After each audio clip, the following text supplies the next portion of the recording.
Yeah, we're in. No! Yay! Hey, everybody.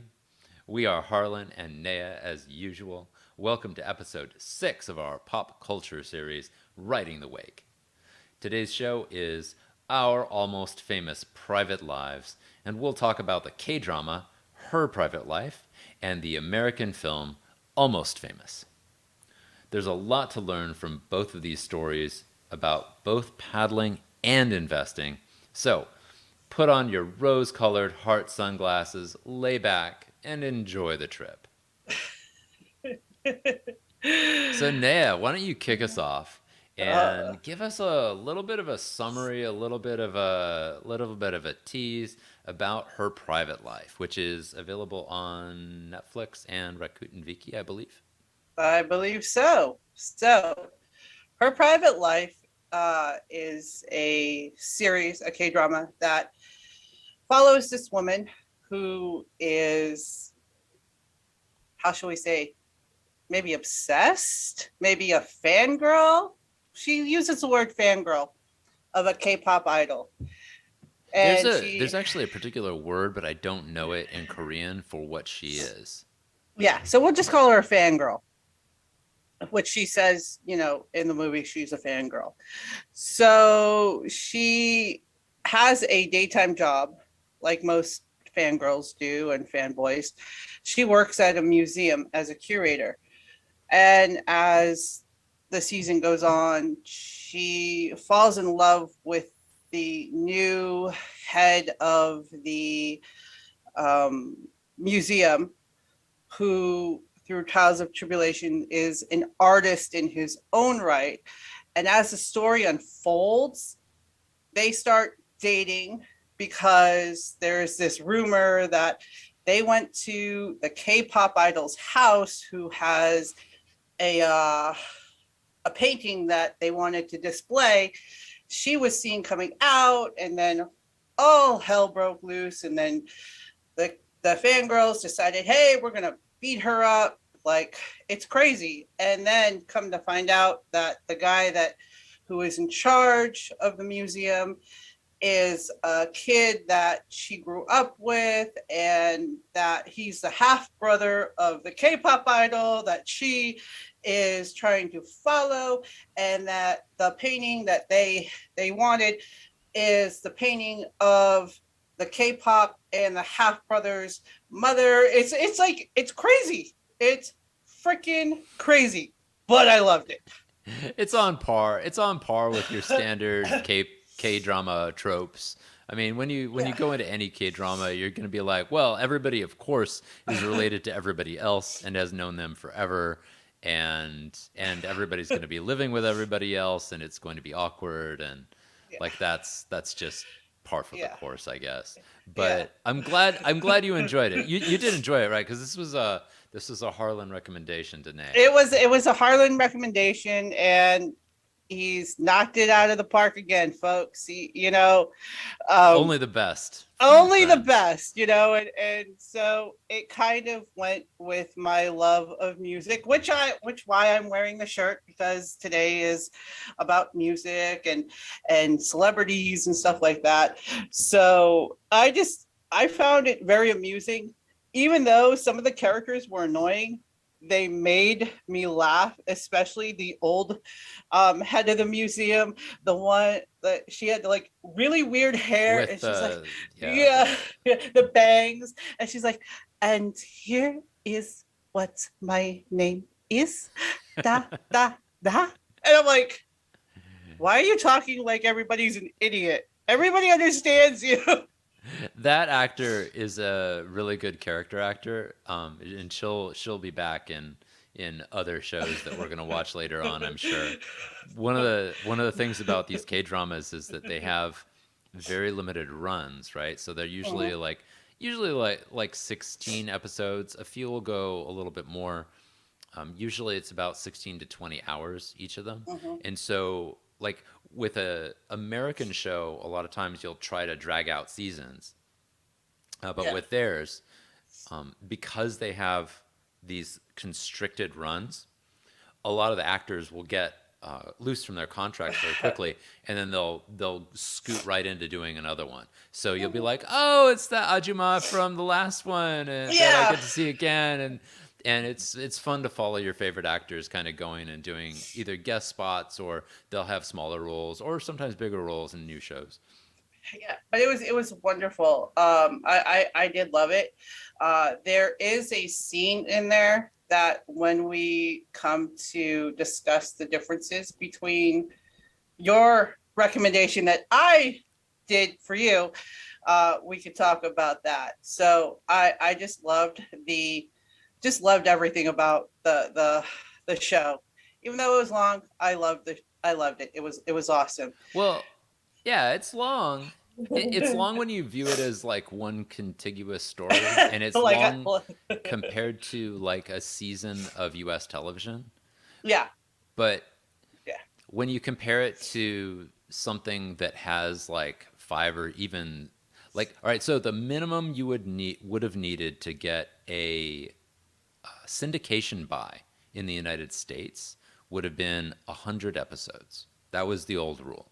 Now Mhm, it's different now because we've got streaming, right? And mhm. streamers will pick up things that have just a few episodes.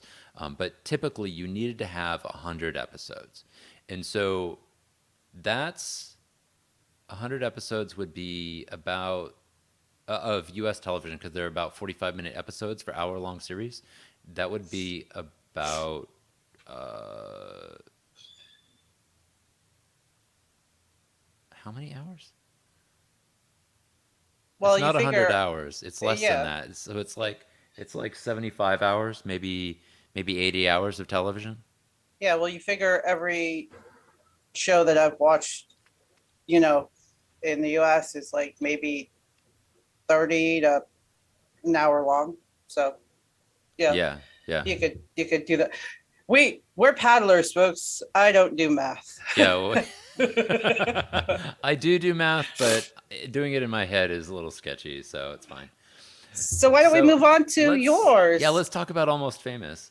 So I feel like I've seen this film before, but may have been one of those things where I just saw it in parts and parcel at some point, like long time ago. I don't Yeah. even know how old it is, but the actors in it look very young compared to how they look now. So it's been a while, I guess. It's a Cameron Crowe film, I believe. Yes. Okay, and I'm not going to talk about all the people who are in it necessarily, just because I'm really bad at actor names, so apologize for everybody. But So I don't. I just want to stop you for 1 second. It came out in 2000. 2000. Okay, so Older. it's actually not as old as I thought it was. It's not as Well, old as I thought it was. no. Yeah. It does a really good job looking like an old film. Yeah. I think probably because it was shot on film stock. Like looking at it, it looks like it was shot on film stock, and there's a lot of like it looks like it was shot in the 70s. Like they really did a good job with set dressing, period cars, everything like that. Like it looked like the 70s. And I'm gonna tell you, I hated the 70s so much. Oh my gosh. I mean, granted, I by the time I was 7, it was the 80s. But I remember it well enough that I hated it. You I didn't like the bell hated that time. bottoms? I hated everything about it. The architecture, the music. All right, with one exception, The Rock was great. My Thank you. problem, my problem was that the pop at the time was just atrocious, and I was exposed to the very very kind, wonderful woman who watched me when I got home from school every day. She had this. She was really nice. She fed me. She did like things that shall not be spoken to help me. She's a wonderful person. I I was a little kid, you know. I was not a and I was not perfect. Anyway, she was so nice to me. Um, and her family was as well. But she had this thing for Neil Diamond. Oh. Oh, oh. She was a diamond head. You didn't like it? She was a Diamond Head, and she would listen to the albums, and I was like, just strike me down. Strike me down with a mighty sword. I was just like done with Neil Diamond. So that's what you want for Christmas, Neil Diamond tickets, man? No, please. No, please. I mean, and it put me off to like. Anyway, so Almost Famous reminded me of growing up in that time. So, success, filmmakers, good job. Like, that was like real realistic. All right. So, Almost Famous is about a kid who's 15 years old, who's being pushed really, really hard to in school and for success in life by his mom. And his mom is basically obsessed with him performing well. She put him to school early, kind of lied what his age was, and then she made him skip a grade in fifth grade, if I remember correctly. So that now he's like, when he finally realizes this, he's 11. Everybody else is like going through puberty and shaving, and he's like, why am I like a head shorter than everybody else? And why is everybody else shaving? What's going on, mom? And his sister is like, Mom, you have to tell him. So that's the sort of beginning of this. Then his sister gets really angry. She runs away to go do her own thing, and she leaves him this bag full of what looked like probably I would say $800 worth of LPs at the time. A lot of LPs. I don't Oh know yeah. how she got the money to buy all these. Like when I was a kid, like buying one LP was like, oh, It was the Bible. buy a LP. So for those of you who don't know, we have some young viewers probably. I'm like holding my hand up as big. All right, so think an LP is a long play record. So there were different size records, and there were ones for singles that were kind of small and thin like this. They were about this, I don't know, as wide as like my face, a little bit more. Wouldn't those be 45s? The smaller ones would be 45s, right? And then you I got the don't big one. remember something. One of them was 45s, but I don't remember it. Was it 45 centimeters?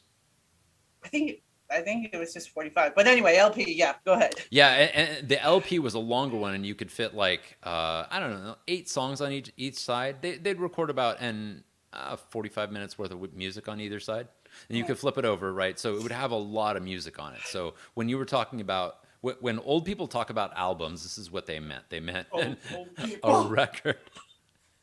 Old people like us, yeah, we're old. I'm old. We're old. Okay. All right. So anyway, so they were expensive at the time, and then you had to have like a record player that could play them, that had like the finicky little needle, and then your needle would get all messed up, and then the LP would get all scratched, and they were just like a pain in the butt to care for. Anyway, he got all these and he listens to them, and they were all good. If you had these LPs now, they would be worth millions of dollars, I expect. But Yes. if you had like original runs of them, Yeah. but they were all perfect selections. They were like Led Zeppelin, Cream, Oh. Dylan, like all Oh yeah. kinds of like great. It was basically like she had like a perfectly curated little album set to give him, and he's like, I love rock music now, and I'm like, yeah, if my mom had made me listen to that stuff, I'd love rock music too.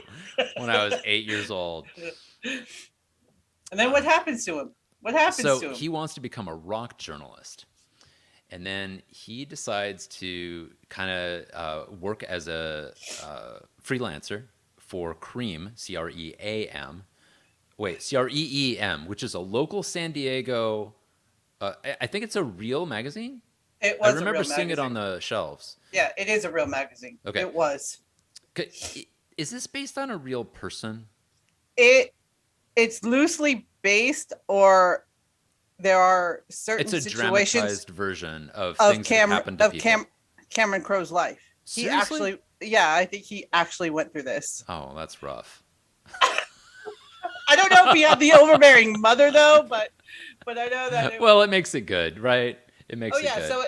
so looking up, it says the film is a semi-autobiographical, as Cameron Crowe was a teenager for Rolling Stone magazine. So he was a teenage writer for Rolling Teenage writer Stones. for Rolling Stone. All right, so yeah, so he starts out with Cream, and then he like goes to the sports arena here in San Diego, and he gets in with a bunch of band aids who are not groupies. We'll There talk you go. about this. And these very highly involved fans got him in to a concert with Zeppelin and I think a fictional band called Stillwater. I think this is like Yes. the idea of Creedence Clearwater Revival, or I don't Yeah. know. Yeah. I don't know. It's a fictional band. So, Yeah. and the idea here is to kind of go through a tour with this fictional band, and they have all those problems that a band has when they're starting to become famous. And eventually they do make it onto the cover of the magazine. Problem is, he hasn't written an article. He has all this juice, right? Because he becomes friends with the band members. So he's squeezed the orange. He's got all the juice in a cup, but he doesn't know how to like serve that cup up, right? Mhm. And and at the same time, he falls in love with his first love, a young lady who's one of the band aids named Penny Lane, who has Yes. a fantastic name, and that is He's getting mentored by Lester Bang, who was a real life person, a critic in San in Diego San too, Diego. in the movie too. Okay, So he's getting yeah, mentored. Yeah. okay. So And Lester comes off like a sort of wise guide to this whole thing. He's a little embittered, but also very kind and helpful, and shares a lot of important knowledge bombs yes, with the kid. And yes, I actually really liked his character, um, because he was. I think both of them are deep hardcore fans, but also have to make a living being critics. So we'll yes. talk a little bit about that and what the difference is between these things. But this story is very much about obsession and the sadness, the obsession and the sadness and the process of becoming famous, and the idea that it's not all sunshine and rainbows, and there are these cults of personality that form around these people, Mm. and a culture of debauchery, to add a fun word there. Well, it's rock and roll. When rock and roll needs some debauchery every now and then, right? Yeah. I mean, it wouldn't be that without it, right? Right. But it's also like very grimy and gritty. Yeah. So it's definitely not your. It's not a K drama, that's for sure. No, not a But paper wall. unfortunately, Naya, not one of my favorite films. I'm not gonna say that I'm a fan of this one, and here's where I'm gonna step out of my. So I'm gonna do something that's a little bit dangerous here. I'm gonna be a fan and a critic, or Oh, I'm gonna step away from being a fan. I'm gonna be a critic for a second. I'm not a fan of the film, but as a critic, I recognize that this is a very finely made film that a lot of people probably appreciate a lot. mhm. But for where I am in my life right now, it was not a happy, snappy film for me. And watching it, I was like, oh, this is a downer. You're like, now I know Naya all too well. Now I know why she is. No, So I didn't. basically, if you want to experience a film like this but not have it be a downer, Spinal Tap. You'll get the same thing, just watch Spinal Tap, Spinal Tap but is it's much just, funnier. yeah, I was gonna say it's just too goofy for me. I I actually liked the story and could appreciate, all the little nuances in Almost Famous. But for me, it there was just certain scenes in there, like when he met the groupies or band-aids, The and Band-Aids. he said, "Oh, I'm not one of you." And they're like, "What do you mean you're not one of us?" Uh, I'm not a groupie. And there was just like harsh words coming down, and he was like, "We're not groupies. We're band-aids. We're here for the music." I've experienced that on some level with all the concerts that I have gone to and been backstage. There is not a time that goes by that I can't think that I have not been mistaken as a groupie, and I hate it. I was like, I was that girl. I was that girl telling people, I am not a freaking groupie. I don't come here to sleep with the band members. I don't come here to do anything. I'm here because I'm friends with so and so. I came here and I paid my own way. I paid my ticket. You know, so that was like I was like I just loved that scene. Flip it around in her in her private life In her private life, yeah. when they egged her at that scene where he's covering her up because that rumor. Yeah. Because all right, so it's important to note that in her private life, because I don't know, I think you might have skipped this part. She is a And fangirl girl. who hides her identity, right? Oh, So sorry. Yes. so the entire no one knows. So she's very famous online as a Yes. producer of photographic content of a particular band member, the one that she is really obsessed with, who happens to be the one that they're going to meet, right? Yeah. And that she came out of the office of. But when she came out of the office, she was herself as curator of the museum. When she goes to all of the events, she's in a COVID mask and she's in a black unapproved COVID mask and like a She's a ninja. baseball cap and a She's just a hood pulled over yeah. her head, and she's got a camera in front of her face. So even though she's recognizable because she's got a very tall ladder and the guy that she's a fan of like looks for her, nobody knows exactly who she is. Until she was seen coming out of the office wearing that coat, and she gets egged. Now, I'm going to say when that whole scene transpired, and then they were off. When the fans were in the police station telling them, "Well, she came out of it, and she and Cyan," and then I was just like, "Dude, now those people are obsessed." I have seen people like I've heard stories like that, like people just Really? like, Tell, yeah, do tell. What have you heard? Because I'm not really much of a like concert goer. I've been to some good concerts in the audience, very very far back, and there's not a lot of anxiety back there. no, but like so, it's like crazy. So I since I was, and I'm gonna say younger, I'm not gonna give the age, but since I was younger, up all the way up till I was probably late 20s, Hmm. I would go backstage to Huey Lewis, Hmm. and I would see these girls, and I would see these. I'm not going to say girls, but they're fans. They would they'd be like, "Oh my god, I just traveled 30 miles, or I came from like 3 states away just to see Huey, and I got his napkin," and I'm just like, "You're fucked in the head." Did you just say 30 miles? I came 30 miles. I drive 30 miles to like take my kid to school. But it was like, or like, so they would be like, "Oh, I've traveled. This is my like." What did woman say?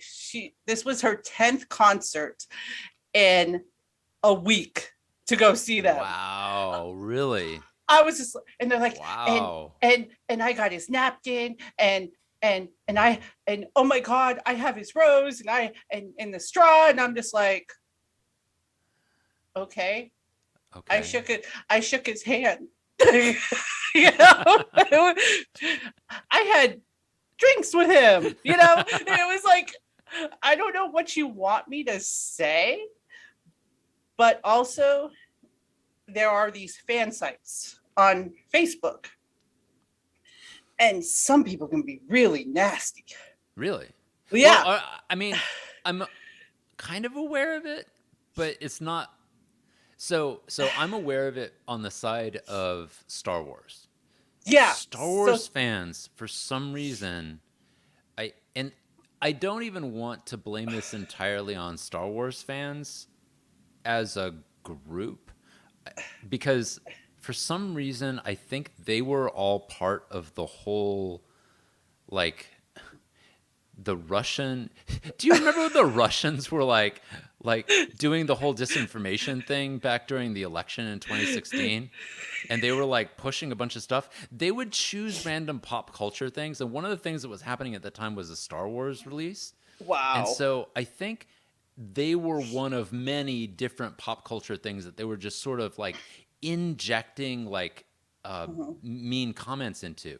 Not to say that those weren't there already, but they were Yeah. being amplified by foreign Yeah. actors. So potentially Yes. Russia, maybe other I folks, but on top, you can't do that when it's not already there, right? yeah. So there's this sort of weird group of people, and in Korea they call these people anti-fans. There's like that's actually the name. It's like anti-pan or something like that. It sounds very much like anti-fan. It's like Yeah. it's a Okay. Korean version of an American term. So, but there's like people who get off on hating celebrities. Well, it's not. It's not only hating the celebrity or the group or the band. It's like hating other people that are in in that group. into it. Like if I post a picture of you and me, right, and you are famous, and I said, "Oh, here's me and famous paddler." Well, I am famous. You are famous. We are famous now. You know, we're having lunch, da da da da, and I post it up, and then somebody goes, "Oh, well, isn't that just wonderful?" Like sarcastically, it's like, dude, like you don't even know the relationship between us. Why do you Yeah, have yeah, to yeah. why do you have to hate on somebody? Like, why can't you just this goes back to my original thought that we've said several times. Why can't people just be nice and be happy for other people? You know, I don't know. And so some of these fan groups I stay away from, even though I'm part of. I look at them and I say, I'm like, man, I don't understand why are you gonna give somebody who's just trying to post a picture and say, hey, I I had the opportunity to meet this person, or I had, they've really helped me out so much. Why you gotta hate on that, man? Yeah, That's yeah. and so that's the evil side, I'm gonna say, of being a fan and being a fangirl, because some of these people can get obsessive. Yeah, and I don't think it's a broad thing in the fan base community. Mm-mm, There's one of these amazing things that happens when I go to conventions. mm-hmm, So almost invariably, when you go to a convention and you've got a large enough group of people in the audience, someone will come up during the Q&A portion of an event, and they will talk to the person on stage, and they will say something like this. They'll be like, I was going through a really hard time in my life, and your art or your work really affected me, and it helped me get through that time. mm-hmm, Or I am currently going through a time like that, and it's helping me get through it right now. And I, I I've heard numerous times people on stage who are actors, creators, directors, those kinds of people say that those are the stories that they live for, right? yeah.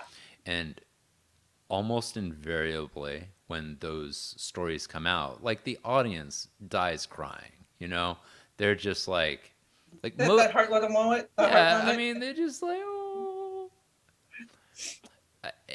it's really sweet. And I think that the people who are big fans of creators, or even if you're just sort of like a not that big a fan, can Mm-hmm, appreciate that there is a piece of art that speaks to you. yeah. you know there's a piece of art that you're just like, wow, I'm really appreciative of the person who made that. Something about it touched me, Mm-hmm, and I'm really glad for it. And if you're gonna be the one person in the crowd who's like, that person's dumb, keep your mouth shut. Thank you. That's our PSA That's there, our people. PSA for today. If If you you don't, don't have anything nice to say, keep your mouth fucking shut. That's coming from Harlan and Naya. Okay. yeah, from Harlan and Naya. So So that was. Do you want to go into the difference between fan groupie and a critic, dude? Do you want to oh, do that? yeah, I wanna touch on this. I want to touch on this. I'd love for you to talk a little bit about groupies because you're more you've spoken to people who are groupies, and I probably know people who are or were groupies at one point, but I've never discussed it with them. So I Well, don't know, but I know a lot of people who it's are big fans of things, and I know people who are critics of things. so when he says I speak to groupies, it's not like I go Yeah, you're looking not for like an them. interviewer of Yeah, groupers. be like, hey, who did you sleep with? No, it's not that. Just growing up, and I'm gonna say my mother did a very good job, and all the women that she knew in the NFL did a really good job of trying to shield their kids from seeing that.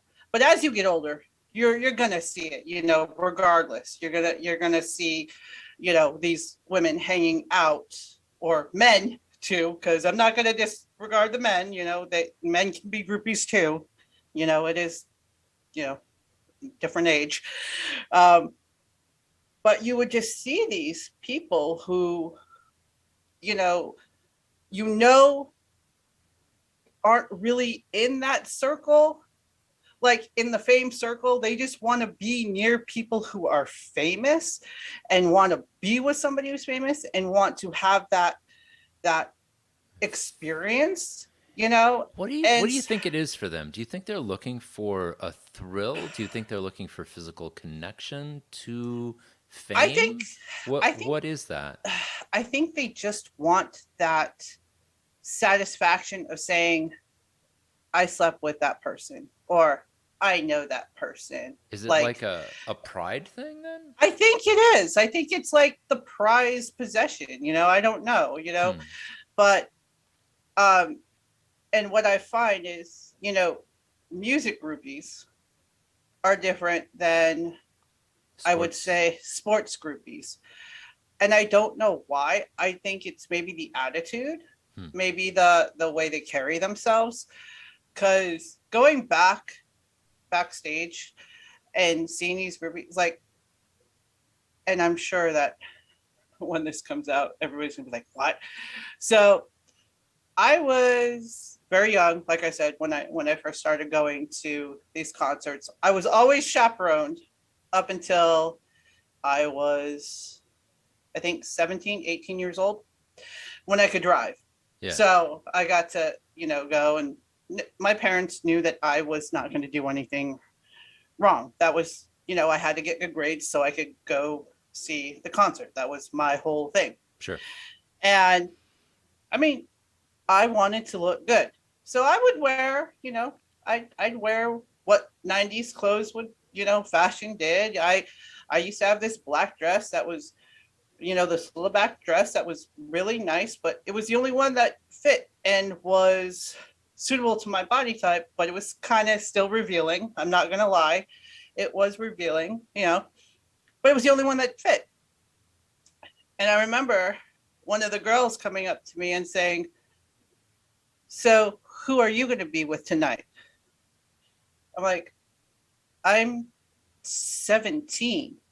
But who are you going to be with tonight? Because all the girls are looking for somebody, one of the band members. They each have their favorite person. I'm like, I'm going to be with myself. It was like, it was like, and then I realized, I'm like, and I remember saying to this to her, I was like, do you think that I am that? And she's like, one of what I'm like, I'm not like you. I am so not like you. I am not going to be sleeping with anybody. I'm like, I'm going home because I have a track meet the next day, but I just want to make it clear that I am not one of you. Oh my. So, and if my friend who is friends with Huey ever sees this, which I'm probably going to send him, that will be the first time he's ever heard that story. I should have told him, but I mean, but Yeah. I kind but just to be recognized as one of those was, first of all, kind of a backwards compliment, but it kind of like, oh my God, why? Why would you think that? It's kind of like the short skirt theory that I have. Like if a girl wears a short skirt, they're like, why are you staring? Well, you're wearing a short skirt. Well, you shouldn't be staring. Well, I'm sorry, you shouldn't be wearing a short skirt. That like when the '90s, they would wear their skirts all the way up. It's like, Yeah, yeah, yeah. I think it was that kind of mode. Like, oh, because she's dressed a certain way, then she must be that certain way, which is Well, really clothing bad. Which is clothing really is bad to, communication. but that's bad to assume, though. Yeah. Yeah. Location and clothing are communication, right? So you put those things together and I mean, yeah, it's not a good thing to assume. It's even worse thing for a man to assume. Guys and kids out there who might be listening to this. That's It's very bad to assume that sort of thing. that's a no-no. That's a No, no-no. no. You can maybe assume it in your own head. Keep your mouth shut. Keep your freaking mouth shut. Keep your mouth shut. Okay. But So so that's a groupie. That's what we're going to define as a groupie. So then we've got fans. Well, actually, let's talk about critics for a sec because I want to talk about fans last. Let's talk let's about talk about critics. critics. Yeah. Okay, so I I unfortunately, or maybe fortunately, I don't know. I went to school for literature history, and as so, this is my undergrad degree. Um, in literature history, there are some activities that you will do. You're doing a lot of writing, you're doing a lot of reading. There's very different sorts of things that you do for each, however.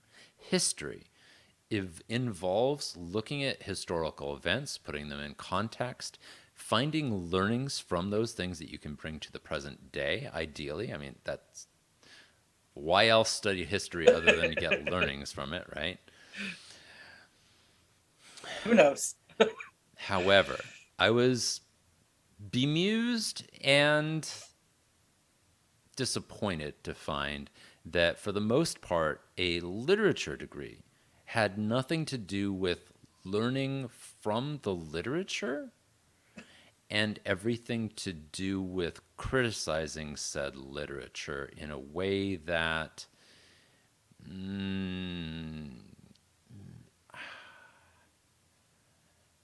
so it's weird. It's weird to explain. I mean, yeah, to some extent you were supposed to learn from it, but I feel like even my college classes, it was basically like analyze this literature, tell me what it means. Maybe a little bit tell me what it means to you, but not a lot of that. Not a lot of tell me what this means to you. And almost never apply this in your own life. Almost never apply this to the future. And so for me, a critic is the kind of person who wants to criticize a thing but not learn from it. They're there to teach the author how they could have done it better, or the filmmaker, or the musician, or the dancer. Whatever you're trying to do, you're basically there to say, I'm rating you, I'm judging you. So now here's a question for you. Do you think that they should have more knowledge or a background in that thing that they're judging? Because that's my bitch about critics. Most of them, for me, it seems like they're just talking out of their ass. Like, I didn't like it because ABC, and just don't waste your time on doing things. It's just like, well, did you really research? Did you really do some logical thinking on why you didn't like it? Just don't tell me I don't like it. Don't spend your money. Did you think, Yeah, can you? let me talk about that for a second, because I'm using the word critic here in the sense of someone who kind of publicly makes judgments of Yeah. others. There's a different kind of critic, and I don't want to lump these two things in together. So Okay. I I participate, not actively, unfortunately, right now, but when I do write fiction, I participate in an active criticism group. This is a creators group where we criticize each other's works. We Mhm. privately will share our documents with each other, the text for our short stories or books or whatever, and Yeah. then we basically will share work product where I will have my thing that's up there, and then I will criticize other folks. But that criticism is the idea of, okay, we're all working together on a project. This is the sort of criticism you would engage Yeah. in when you're working with someone in a company, Yeah. and they're like, oh, here's my presentation deck, can you check it? Right? And you're like, you're looking through it, and you're like, all right, is this getting across the thing that you're intending to do? And Yeah. that's that's criticism for creators, right? There's a different kind of criticism. This is a criticism after a creative piece has been created, Yeah. and where you're basically going in there and you're saying, is this worthy or not? So I should different. I wish we had two different words actually for that. Yeah. I Well, wish we did. there's constructive criticism, and then there's just criticism. Yes. So you can be a constructive critic, or you can just be a critic. Performative. All right, so constructive criticism and performative criticism. There you go. Constructive criticism is where you give the criticism to another person as sort of like a gift, and you're like, Yeah. and in very much the way a coach would. It's almost Yeah. constructive criticism is really coaching, Yeah. right? But performative criticism is basically you're like, oh, that was bad, That's and mostly me. and and I'm not going to tell you how it could have been done better. And I, as a person, may not even be involved in your industry. I'm Mhm. just going to criticize it and say it was bad. There you So, go. Yeah. and you'll see this a lot in politics, I think unfairly. I think a lot of people will say things like, I hate politicians. And I'm like, most politicians, I would say 99% of politicians, you have no idea what the hell they do. Most of those people are things like they're running school boards, they're running like they might be local registrar of the voters, right? Mhm. They're basically doing bureaucratic tasks that you don't want to do because it's a job. They do have to get elected for it so Yeah. that like it can be the will of the voters. But for the most part, these folks are like deciding things like what street gets paved next. And it's not like 99% of what happens in the United States, at least, is sort of nonpartisan bureaucratic management stuff. And so, Mhm. like, criticizing a government authority who's doing something like that without a background in government, without an understanding of the Constitution, without an understanding of local and state laws and histories of these things, and without like an actual idea. Sorry, I'm ranting, aren't I? Oh my God. Continue, please. If That's you've what got paddlers do. if you've got an idea and you can help by making that idea and by helping activate that idea, like go ahead, share it, and try to make that thing work. I And it goes for everything. It goes for Yeah. everything. Politics, writing, sports, like Yeah. yeah, I So, so but what's your, fans, yes, fans. fans. Fans. I see a fan. I see a fan as someone who actively engages in the enjoyment of, let's call it a property, Okay. right? And they integrate it into their life. They may be critical of that thing, but they are invested in it, right? So, like, here, let me just show you what this kind of thing means.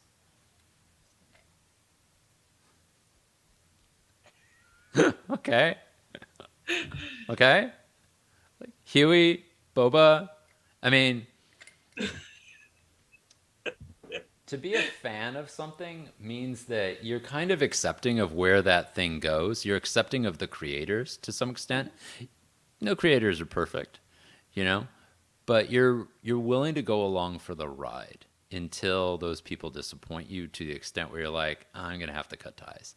But for the most part, I think most people who are creative tend to grow and do better over time. There are some people who it becomes like evident then, oh, this entire time they were kind of rotten, but there are things about them that were good. So I'm thinking specifically about the Joss Whedon thing. Like I was a big Joss Whedon fan. Not gonna It, sugarcoat that. I really thought he was, oh, doing good work. And then there were little hints that dropped and then articles that dropped and I was like, oh, this isn't yeah, looking good for Joss. This isn't looking good no, for the. But I will say this, even though I am not kind of like I do not support Joss's behaviors, and frankly, I'm not going to go see something because of him hmm anymore. I will say this: the people who worked on Buffy the Vampire Slayer, on Angel, who worked on Firefly and Serenity, who worked on Avengers and these properties that he was directing, those people should not be judged by the same metric that we judge the director. It's it's okay to still be a fan of Firefly because there's a lot of amazing talent that went into that show. It's not all Joss Whedon. So, like, I don't know. how do you spin that? How do you spin that? I so I'm not gonna lie. I was a big. I'm not gonna say big. Maybe I was a minimal, going up to huge fan of Buffy.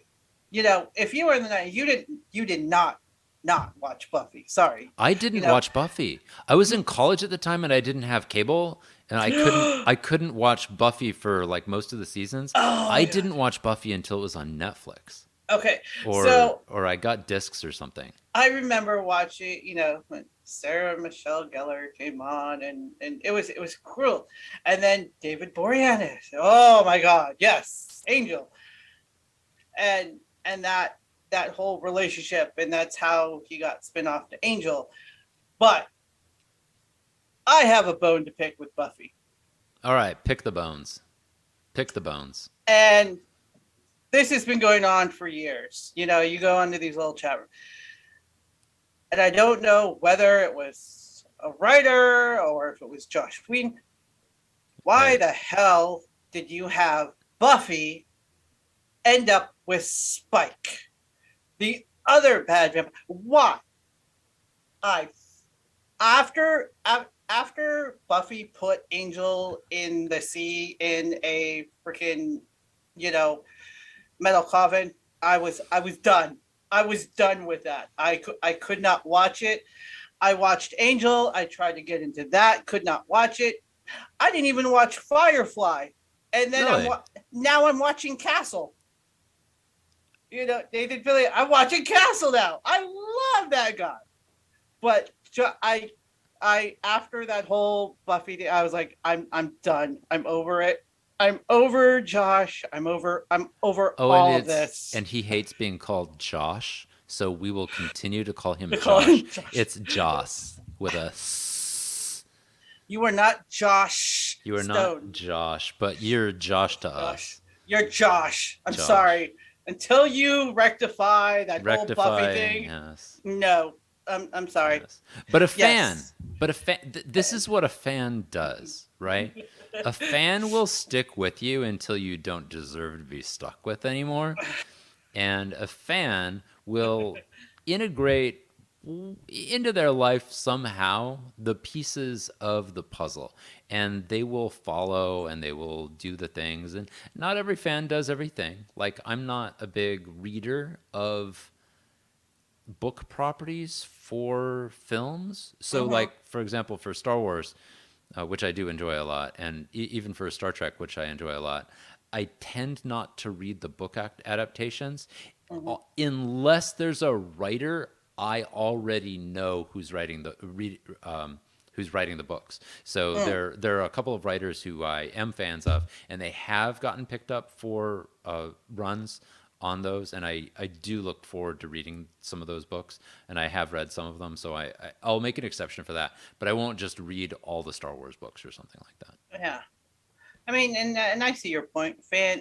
A fan will stick with, you know, like you said, until they don't respect you anymore. I'm going to use that word. Until they don't respect you anymore, Yeah. that's when they'll stick with you. Like after Firefly, I mean, I did not watch a single, episode of Firefly, but I know what it is because of certain actors that were in it. Yeah. Um, and watching, Angel because of Buffy, and now he's on that other TV show. Oh, Uh, he's got some the sort of the like military show or something. sorry, Red would probably know. I don't know, Yeah, I don't but know it. but the fact is, being a fan, it's like, are you a fan? Okay, so I'm gonna pose this question: are you a fan of paddling? Are you a fan of our sports? Or are you a paddler? That's an interesting question. So I'd say I'm a paddler who is maybe becoming a fan. So I think a fan is someone who will engage in an activity regardless of whether they can create in it. Mm-hmm. So as a paddler, you can create in it anytime you go out on the water, right? It's like, but am I gonna watch paddling videos online? Am I gonna buy paddling shirts for the like the, for people The who are race. sponsored? Am I gonna like to some extent? I guess I will. I guess I'm a fan of it more so than most people would be, Hmm. but no, I don't think I'm a fan in that sense. What how would how would you answer that question? That's an interesting question. I'm definitely a fan of investing, Yeah, investing. and I'm an So investor. So like yeah, I can definitely say that, both of those things. you can invest in paddling. You can invest in whatever. No, no, So no, I'm a it's fan of investing like in company, like in oh yeah, yeah, or yeah, public companies and stuff like that. exactly, exactly. How would I answer that question? I would say on when I first started, Hmm? I was so excited. I was a fan. I could not get enough of paddling. I wanted to know how. I mean, I remember my first day. I was sore as hell, and I said, "Who do I give my money to?" When I was in the dragon boat, I don't care. It was my first day. Who the hell do I give my money to? Okay, I'll see you next week. You know, Yeah. and then getting to know the people that were. I would always ask Karen and Steve, the Jewels, who are down in San Diego, be like, how do I do this better? What do I do to become a really good paddler? So in that, I became a fan of the process of becoming a better paddler, and wanting to know how I get to point A to point B, and then getting connected with the right people. And then I was, and now as I get older, and I would say I'm a paddler, but I'm a fan of the people who are coming up behind me, the Hmm. kids, the younger generation, because they're doing more mental work than me, than I used to do, but they found a way to balance the physical with the mental. Like 6 years ago, I was all about just working out, dieting, not taking any rest days, just getting in and getting every minute on the water. now I'm realizing I'm looking at these younger kids and I'm a fan of them because they're like, well, I'm doing this and I'm going to school and yeah, I do sup and I do surf ski, but my main thing is OC and I do dragon boat and they're getting all this paddling experience Yeah. without having to go through the 6 years of why is my arm hurting? Why when I do this, why is my arm hurting? Why is this giving out at a certain point? It's because they're going to older people, and I say older people as you and I are, Mm. and asking how do we combat that pain, or and they're transferring it in with technology. They're using drones, they're using, the crazy We're little using a, phones to track ourselves when we're on our a, boats, and yeah. yeah, I we're mean, not just track, but like videotape people and see. You can see your own stroke. Like there yeah. are things that you can do now that you couldn't do 5 years ago. And so I'm a fan of theirs, but as a paddler, I'm just like, damn, I wish I had that.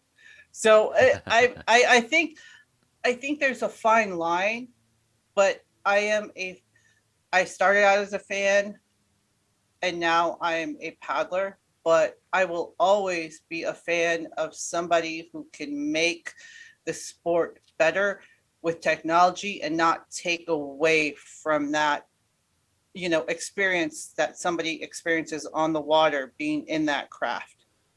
Does that make sense? Yeah, yeah, it makes sense. No, I'm Okay. I'm a fan of our young paddlers as well. I feel like they have they have uh, dramatically, dramatically more potential than any of us coming into the sport in our say Later. later life, maybe 30s. You know, because well, I mean, paddling's expensive Oh, in a lot of yes. ways. So it's not like most people can just get out there and buy a canoe and go figure out how to paddle it. You really shouldn't. But by the way, like if you're thinking of taking up paddling, find a mentor because you Yeah. don't just go buy a boat and go out on the water with a paddle and like figure it out. That's you're going to get in trouble. First of Uh, all, it's dangerous. yeah. Yeah. It's It's very dangerous. dangerous, It's right? dangerous. It's dangerous to do by yourself, and it's dangerous to do without proper safety equipment. That's number two. It's dangerous to do without proper training. For even if all right, so obviously drowning is an issue, right? The water itself. The water itself is an issue, but the other issues are like kinesiological issues. So as you start learning how to train, you can see people doing it. You can even watch some YouTube videos doing it online. You can Mhm. maybe even have someone videotape you as you are doing it so you can see what you're doing, but you're not going to be able to really coach yourself honestly, and you're not going to be able to keep yourself healthy without proper coaching, mentoring. Yeah. Yeah, And yeah. So and just be aware of that if you're trying to go into it. Find a club, find a group with a coach that you respect, yeah. and use their resources. Yeah. And to that, I would say there are plenty of clubs that are taking on new paddlers. San Diego Dragon Boat is one of them. Hmm. There's also OC season starting up, so there is, was it Kailua? There's Hano Hano. There's San Diego Outrigger. Canoe Club. These are all clubs that will teach you how to paddle, but there's a little caveat there. They'll teach you how to paddle their way. Mm, yes. Yeah. And once you get efficient enough to paddle their way and you say, "Oh, well this if they want you to reach out and you have short arms and you can only reach, you could always say, "Well, that really doesn't work for me when I'm not paddling with my club." So I can always tweak it to be help me become a better paddler. It's always and there's you can always talk. You can email us, ask us questions. We love sharing paddle knowledge. That's what we do. Yeah. We coach, but you always have, even if it's not a good fit, there's always somebody there to ask questions to. I mean, Clark over at oh my God, what is I don't know it? Clark. Callie Paddler. Sorry, Callie Clark. Peddler. Sorry, Clark. He's really great to talk to.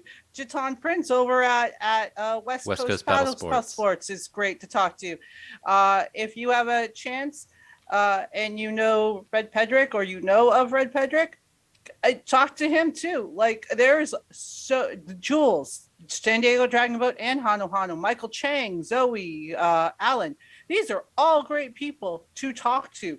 Even if you know Danny Chang or Danny Ching, who is up in Redondo, Hmm? if you have a minute to talk to him, I'm sure he would love, to pass on his To paddling reach knowledge. out, yeah. But the fact is, there are a lot of paddle mentors out there who, you know, maybe they'll share, maybe they won't, but I know that Harlan and I will. Yeah, definitely, definitely. Sorry, I had to So, put that caveat in there. yeah, absolutely. So, I wanted to talk a little bit about, since we were kind of still on the issue of critics Mhm. and groupies and stuff. I wanted to talk about investing with regard to this. So a little There you little go. shift Yeah. away from paddling, a little bit shift back toward investing. So, as you all know, I am an investor. I love investing. I am what I would call a fan of certain companies. So, I, even more so than being a fan of the sport of investing, which is a marathon and not a sprint, for me anyway. For me anyway. I am a huge fan of certain companies. And there was a very valuable lesson I learned early in the early years of my investing career about the difference between a fan and a critic. And I'm going to talk shit about a particular guy right now. And I'm going to name names because he's a public figure. His name is, I believe, pronounced Michael Pachter. Pachter, I believe. Or there might be an extra T in there. I don't remember. Anyway, Michael Pachter. He Oh used to boy. work at a company called Wedbush. I don't know if he's still there. This was back in the early 2000s, mid 2000s. He was there for years. He would go on CNBC. He would write articles, yada, yada, yada. He was a big investment analyst for Wedbush. Okay, cool. Established. His beat, and I'm going to call this a beat because he's a journalist. And I want to point Oh. this out. Yes, he's an analyst. And I assume that he must have helped with the construction of a portfolio at Wedbush at some point or another because they call him an analyst. But remember, the term analyst doesn't mean anything. I wasn't, I've been a professional analyst for a very, very long time. Database analyst, marketing analyst, all kinds of it. I've add something in front of analyst and I'm there, right? I've never been an investing analyst professionally, but I invest and I analyze stocks. If I had my own company, I could call myself an investment analyst and no one would get angry because it doesn't mean anything. What Michael Pachter really was a journalist. So my mental like connection to him was that his beat was entertainment and technology companies. And when Netflix came out, and I'm a shareholder in Netflix. I've been a long time shareholder. This is this part of the story of my shareholding of Netflix. When Netflix came out, I lived in Berkeley, California. I worked in San Francisco. They were up there and they were starting to mail discs around, and I heard about them or I saw a disc or something. Actually, no, maybe I saw like a Motley Fool thing where they were talking about Netflix, and I was like, oh, and talking to my wife, and like we're like, hey, instead of going to Blockbuster, why don't we try this new thing, Netflix? And so I start having these things mailed to my house. This was back when they were only really mailing around the Bay Area at the time. Mm. And they probably had fewer than 100,000 subscribers at the time. And I was like, this is great. I love this. And I would walk to work every day. I would take Bart and walk to work, and I would take my Netflix envelope to work, where I would mail it from somewhere downtown to send it back, and then I would get a new thing in the mail.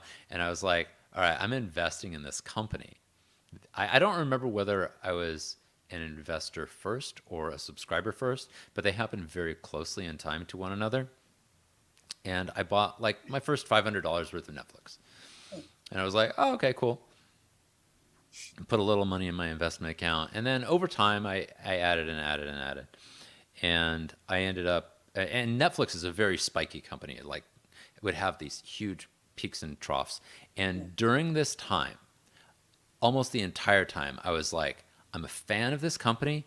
I hope they survive. They do such a great job. They have more discs than anybody else. It makes it easy for me to get to them. This is back when they were, again, still mailing out discs, right? They had their own little system where you could set up your list. It would automatically send you things when it got out. I think this is how I watched Buffy, actually. I think I watched it one disc at a time through Netflix. Oh my God. And I loved Netflix. I was on the 3 disc at a time plan, so I could have 3 at home, and then I would send one back. Um, Wow. and and there were concerns about its stock valuation. There were concerns about whether it would end up making enough cash. There were concerns about whether they would have enough subscribers. There were concerns about whether or not they would have distribution all across the country. There were concerns about whether anyone would do Netflix at all, not in the Bay Area. There were Most of these concerns were consolidated in this one man, Michael Pachter. And his big beef, alongside all the other beefs, was that they would never be able to handle they would never be able to handle business. They couldn't manage the money. They wouldn't be able to expand. I don't actually remember all the things he was complaining about, but he was what we call in investing parlance a perma bear. He was a perma bear on Netflix for a decade, I want to say. Oh, So Netflix went from being like this little tiny company that I think my first buy was maybe $10. My second buy was $40, and then it dropped back down to $10 again. I was like, oh man, but I still believe in you guys, right? And I bought more and more and more. And eventually, like by the time every time an earnings release would come out, I would see like clockwork some article from Michael Pachter, and the more obnoxious he became, the more I realized, wait a second, it's at $100 now, it's at $200 now, it's at $300 now. It just skipped directly to 400 from 300 one day. Like wow. like I well, I'm this is an example of like how it Yeah. felt to be a Netflix investor between Yeah. 2003 and 2000 and now, right? Michael Pachter through that entire, especially the early stage of it, was like, this business is going to collapse. It's like there's no way it's going to beat out Blockbuster. There's no way it's going to beat out Walmart. Walmart's getting into the business. Looks like Amazon's going to get into streaming. There's no way they're going to be able to transition to streaming. There's not enough of anything. And this entire time, he was down on them. He was a critic. He was looking only from the, I believe, East Coast perspective Mm, at a company that was on the West Coast, dealing with West Coast issues predominantly at the time, mhm, dealing with a sort of sea change in how things happened mhm. in entertainment. And he did not see the potential because he could not find he was criticizing a company that he wasn't a fan of. He was trying to judge a company that he didn't see any worth in. And he just kept doing it. And he'd get invited on CNBC all the time. And there's something about a person like that that everybody wants to have on their show. Because people like me get angry, and of course it people watch, right? And so there's this weird, well, suffice it to say, every time another article would come out from him, I would feel stronger and stronger about my investing thesis on Netflix. And I basically ignored everything he said and did the opposite. And it proved out over time. And at this point, I believe that Netflix is a very solid, very, Oh, you know, very reliable company. It's, in over about 190 countries in the world right now, and it's doing quite well. And Michael Pachter can eat shoes. I he was straight up wrong. And in investing, being entertaining is not fucking helpful. Being no, right is helpful. I would rather have somebody be right than entertaining when you're Yeah, dealing with my money, you know? same goes for paddling. I want my Yeah. coach to be right. I'd also like them to be nice. Nice. I don't care about you being nice to me right now. I'd also I like it, but I'd definitely require them to be right, or at least about the important things. Like, are you going to get hurt when you're doing this? Like for 6 miles? Yeah, yeah. that sort of thing. Anyway, Oh, so this yeah. is why I feel like if you can be a fan of a company, if you can be a fan of a company and you understand it well, you will be able to see, as long as you keep your blinders off, right? Don't Yeah. get blinded by a company, right? You don't want to be blinded, but a good fan researches. They know what a company's about. They understand how a company makes money. They understand what challenges does. As a fan, you're aware of like what's going on in the marketplace. If you're not actually a fan of a business, you absolutely should not be you should not treat that as a large scale part of your portfolio. There are different ways of investing. I mean, you can invest in sort of broader categories of folks of companies. You can like diversify where you're like there are a lot of companies in my portfolio. I don't know that much about them. I would say there's probably like 20 to 30% of the companies in my portfolio. I'm like, I've got small bets in them. But what I am committed to as those companies grow, I learn more and more about them. I want to understand more and more about them. Mhm. Like Netflix over time became a very important part of my portfolio. So I am very knowledgeable about Netflix's both history, how it makes money today, the things that are on the Netflix platform, and the kind of exposure it has. So like being a fan helps you be able to do that stuff. If I wasn't a fan, why would I want to research all that stuff? Like I'm not a fan of trains. I don't care about Burlington Northern. Like I'm not a fan of steel production. I don't even know the name of like I can't even throw off the top of my head the name of a steel producer in the United States. I don't care, right? Why would I want to invest in those industries?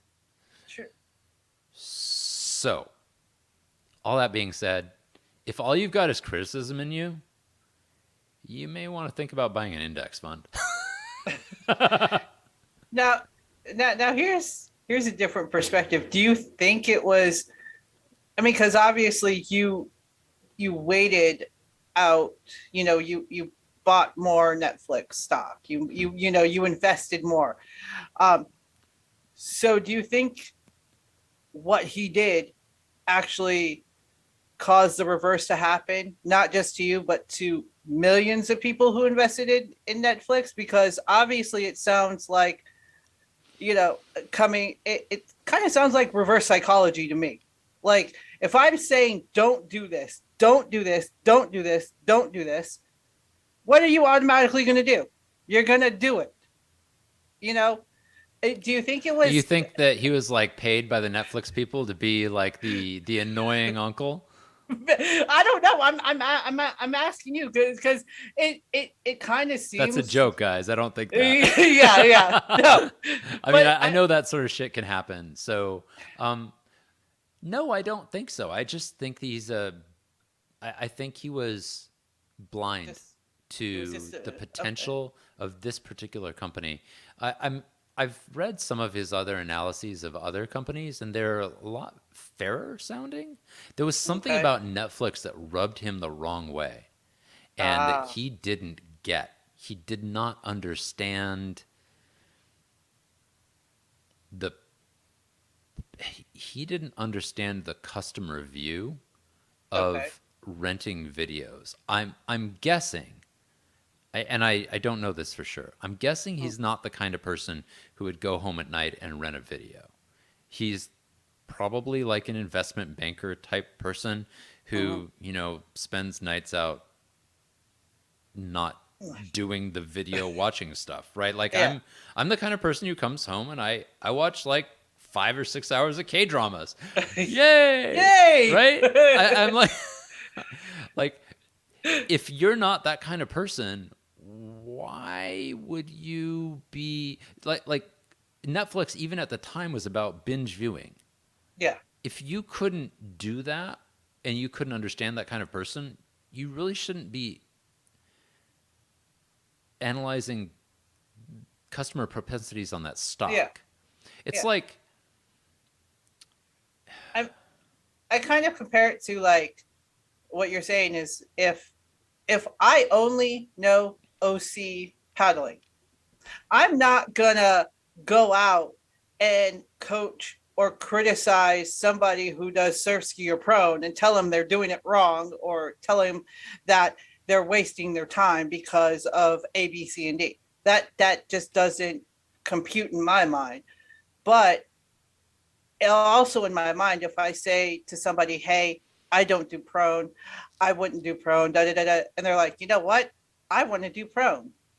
I see kind of like this, the reverse psychology sometimes. If I want to make somebody do something that I they don't want to do, I'll use the reverse psychology. Even our kids. Oh, I don't want to do sprints. We're not doing sprints. We're not doing sprints. We're not doing sprints. Can we do sprints? Oh, let's do sprints. That they want to do sprints. So, I just think that's in my mind. I know it's probably not an investing, but I'm just kind of like thinking outside the box. yeah, I think it definitely does happen. Um, and maybe my obsession with his poor analysis had to do with the fact that he was saying that at the time, Mhm. where I was very much in the opposite camp. Maybe that's part of it. Hmm. Um, I don't know. I don't know. Well, It's well, possible. there we go. And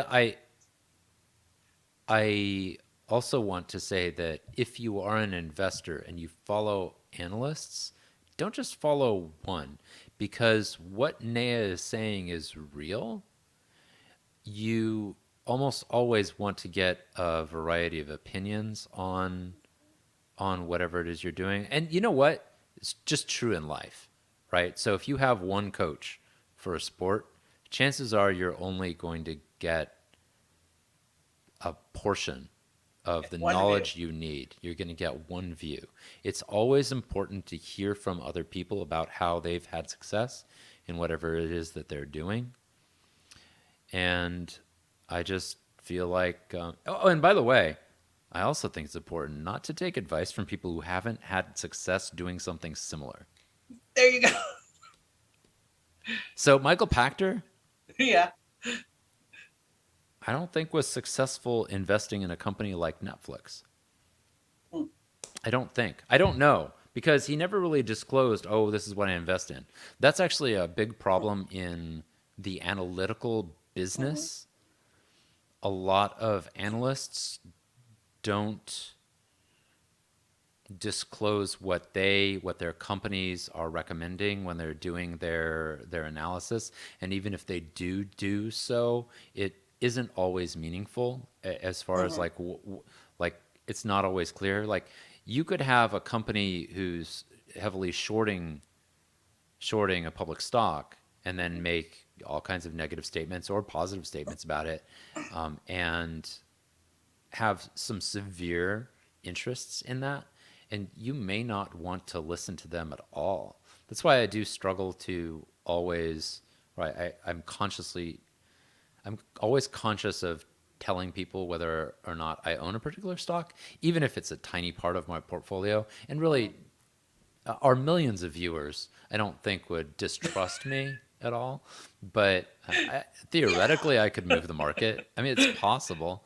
I don't want to move the market in a way that would be disingenuous. So I want people to know, what Yeah. I invest in. Mm, yeah. And we will never tell you to, we'll be straight up and say, this is what we invest. If you want to check it out, go check it out. But we're not telling you to Yeah, yeah. invest. We're not here to tell Okay. Tell you you. like to buy a stock. So, I'm yeah. never going to tell you to buy a stock or Yeah. a I won't. yeah, thing. Yeah. So that was very insightful and very, yeah, I Oh, I thank you. that was very, very insightful. And I will maybe look into this even more now, Netflix. So Because do you want to keep going? Because I'd love to talk about let, story let's style and structure. let's But keep going, man. all right, let's do it. Our double digit fans want to know. Double digit fans want to know. Yeah. And we're only an hour and 20 minutes in, so let's just Woo! push on. Yeah, so Marathon day. yeah, well we have a week to make up We there, do have a dude. week to make up. We did it double. We did a double week, and then we had a week off, a little bit of Yep. a vacation for us, and we're going to be doing some vacations soon. But So, maybe yeah, we'll so maybe we'll tell you. Maybe we won't. Maybe it'll be a but surprise. let's just keep going. I'm having fun. All right, You let's having do it. fun? I'm You having having fun fun? All right. always. So story structure. Let's see. Story structure. Where are we? So I wanted to talk about the differences in story style and structure between the way that K dramas work and the way that American maybe television and maybe all we can use Almost Famous as an example, sort of like as a film. There you So go. it's almost unfair to cast K dramas against either television or film made in the United States for two reasons. One is well, for one major reason, the structures tend to be very different. So I liken this to poetry, short story, novel, or novel series. Short. All right, we'll call this short story is like a film. Yep. Novel, like a single one and done novel, is like a K drama. Yes. A novel series is like most American television shows. Most American creative folks want their television show to go as many seasons as they possibly can. We're Yes. talking Grey's Anatomy here. We're talking Supernatural. We're talking ER. It's like, Dallas Dynasty. All those. yes, as the world spins around my head. I mean, As the World Turns is still going on, right?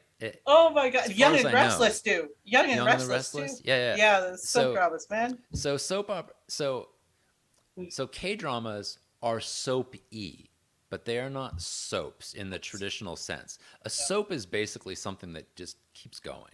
And you just change out actors over time, or you just add new characters, and you just build that world and you go. That is the novel series. That is like, I've got characters, I put them into situations. Every novel, I work through a situation, it's done. It's almost like they're episodic, right? Yeah. But there's no end point to some of these series. The the challenge that I have as a viewer and a fan is that I love the art of endings, the art of story structure. So as a fan, I've always felt that because I was, inside of Western media bubble for most of my life, right? I've always felt that movies were superior because, and I didn't know why at first, but now I know. They have a story structure. They have that arc. They have that narrative arc. They have a beginning, they have a middle, they have an end. When that ending comes, it's wrapping up all the pieces. You may have, a second or third movie in a series, but even something like Lord of the Rings has a beginning, middle, and end. It's got that sort of structure. It's done.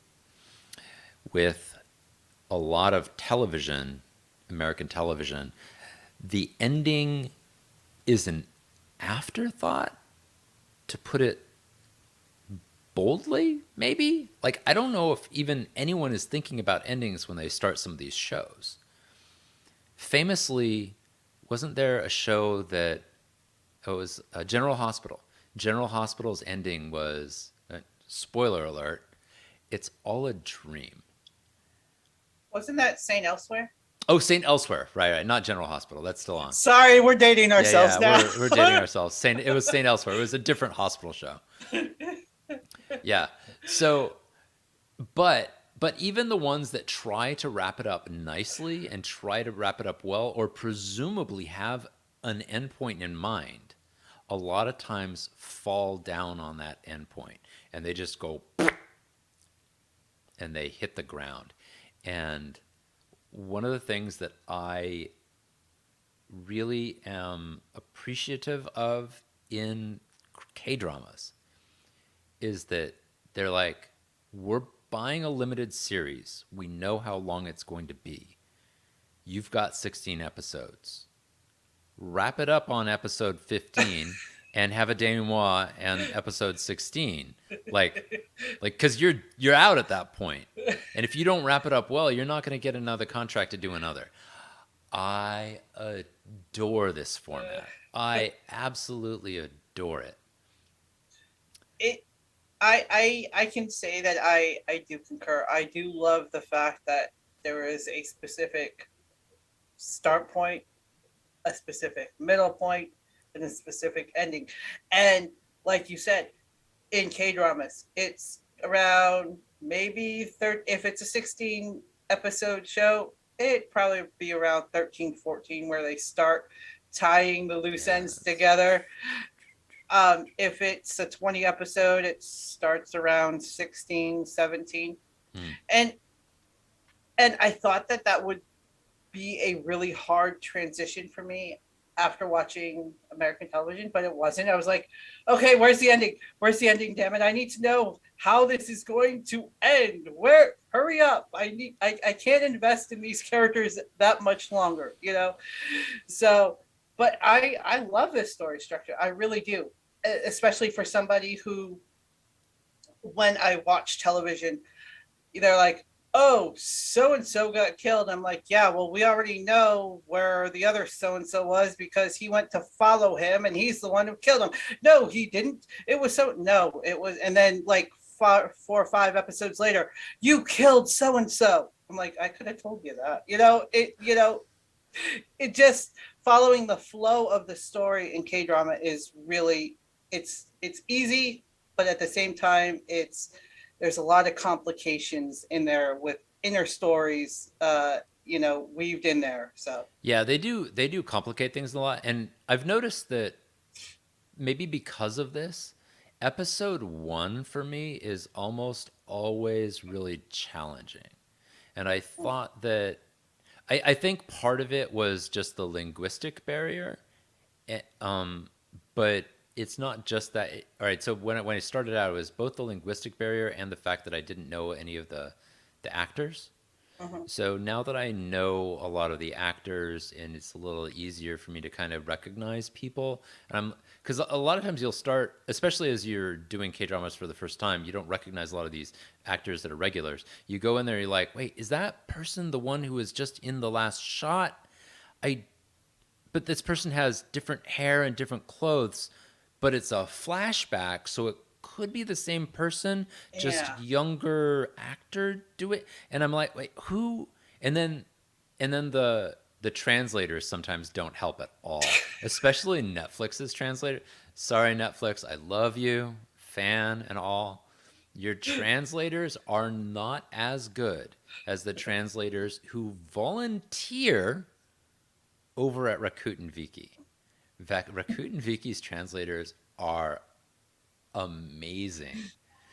I don't. It's a crowdsourced translation system. I looked into it, and Okay. they have groups who do these things.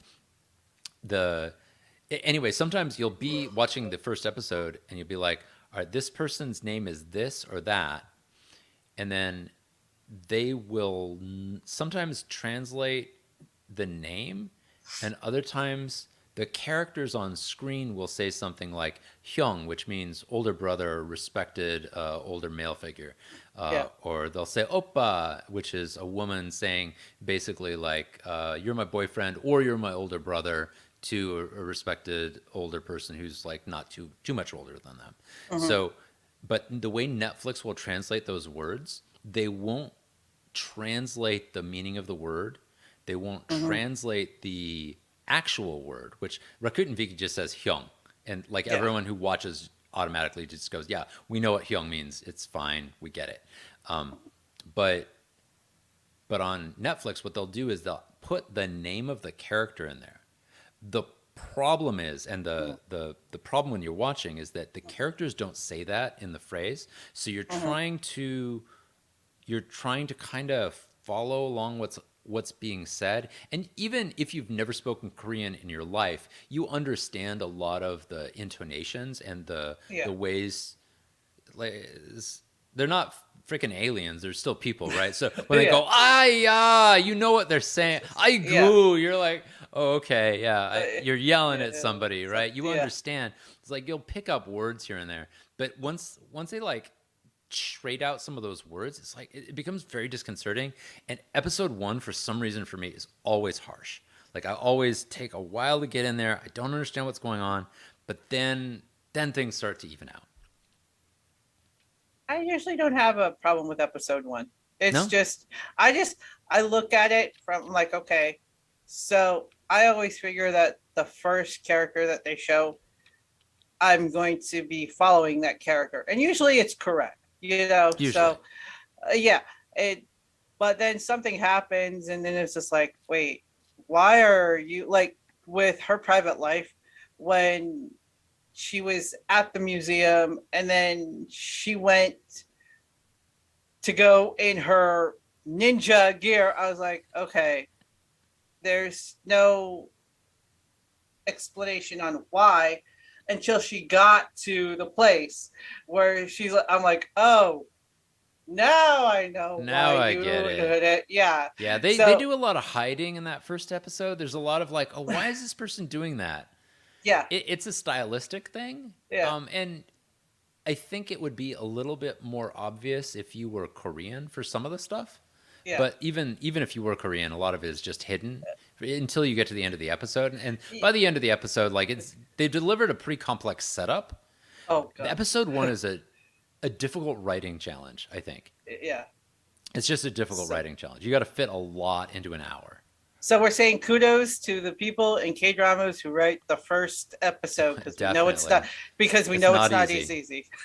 It's not easy. But there, I think one of the keys to it is that almost all of these K dramas are romances. At least all the ones that I've been watching, because I like am pretty explicit with like what I choose. Um, Romances need to have a point at which you stop watching it because Hmm. you want to believe that their relationship has matured to the point where they trust each other and they communicate with each other well. Yes. And at that point, most of the fun is gone. Right? So Yeah. so it's Yeah. that moonlighting issue. Again, I'm dating myself, right? So in moonlighting, Oh, old God. American television show, it is a classic problem in narrative construction. They went, I want to say, 2 or 3 seasons butting heads, the two main characters, the male and female lead, butting heads. And this was who Sybil was in that? Sybil Shepherd and and your own Bruce. Bruce Willis. Yes. Bruce Willis. Okay, right. When he was a TV actor. When he was a TV actor. This is before. This is right when they were doing Die Hard. Yeah. And I think it was in between his lovely recording career too. He did he made a Did he song do an too. album? Oh, He okay. did an album. All right, cool. That's cool. Well, he's in a band, right? He plays guitar or Yeah. something. He sings too. Yeah. So Okay. there you go. So Bruce Willis, Sybil Shepherd, and they finally get together, and then they bring on Mark Harmon. Oh, so they get together, and then they bring on like the second. The problem is they bring on the second male lead like midway through season 3 or something like that, and everyone's like, what is happening? And we're like, wait, we thought they just got together and they're not gonna. And then Sybil Shepherd like starts liking Mark Harmon, and it's like, and everyone's like, what's happening here? And all our heads spun around, and we're like, okay, like this is not going where we were hoping it was gonna go. And then the show crashed and burned in a dramatic and very public fashion, to the point Wow. where I don't know if it got syndicated. I And don't it think was so. a very sharp show. It was written very well. At the time, there was not a lot of shows that did such crisp dialogue, back and forth dialogue between the Hmm. main characters, and they would clock each other back and forth like they were sparring in a kung fu match. It was really good. Never watched it. Sorry. Well, but But but that taught everybody a lesson, I think, and the Koreans got that lesson, and the lesson yeah, is, once your main characters really get together, not this together apart dance that they yeah. do during the show. Once you want them to really get together, show's over, folks. You get one episode after that. You wrap it Yeah. up, wrap that shit up. Wrap it up. Mail it. Pack it up. It's gone. Yeah, Yeah. delivered. Here's a Uh, relationship that had a rocky start. Here's some funny stories that came from that rocky start. Here's the business that they built during that rocky start, and here's them getting married and or whatever, and or getting together, and ship it. Ship it. It's done. Mm-hmm. Put it in the oven. It's baked, It's dude. baked. But That I do like it. That's actually an awesome explanation of K dramas because you know just taking moonlighting and introducing Mark Harmon and that mid-season plot twist. It's like, what are you doing? yeah, Why are you screwing with us? yeah. At least in K dramas, the mid-season plot twist is always something that has to do with something between the main lead male and the main lead female and how they connect to each other. And in her private life, we saw that there was so many plots and twists to that. Like Yeah, I you could can't not, count them. I can't keep them like straight. Like it's like he's having flashbacks. She's trying to figure out what he's doing, and then he realizes that he knew her when he was a kid, and then that her mother, like he knew. I'm like, there's the plots. There's the twist right there. Good. We're almost at the end. I can see the finish line. Yep, yep, yep. So talking about finishing. Let's talk about finishing. Let's talk about finishing. All the guys out there are like, yay! I'm I'm trying to behave because Behave, Naya, behave.